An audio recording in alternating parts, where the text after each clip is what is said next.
നാലാം പഞ്ചവത്സര പദ്ധതി 1969 മുതൽ 1974 വരെയാണ് നാലാം പഞ്ചവത്സര പദ്ധതിയുടെ കാലഘട്ടം.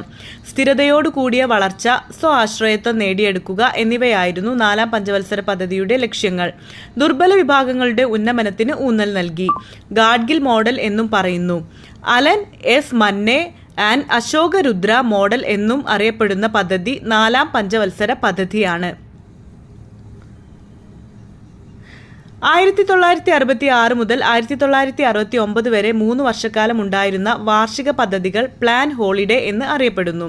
അന്നത്തെ പ്രധാനമന്ത്രി ഇന്ദിരാഗാന്ധി ആയിരുന്നു. നാലാം പഞ്ചവത്സര പദ്ധതിയുടെ പ്രധാന പ്രവർത്തനങ്ങൾ: പ്രഥമ ബാങ്ക് ദേശസാൽക്കരണം. ധവള വിപ്ലവം നടന്നത് നാലാം പഞ്ചവത്സര പദ്ധതി കാലത്താണ്. 1970 ഓപ്പറേഷൻ ഫ്ലഡ് എന്ന പേരിൽ ധവള വിപ്ലവം നടന്നു. നാലാം പഞ്ചവത്സര പദ്ധതി ഒരു പരാജയമായിരുന്നു. പ്രതീക്ഷിച്ച വളർച്ചാ നിരക്ക് 5.7% കൈവരിച്ച വളർച്ചാ നിരക്ക് 3.3%.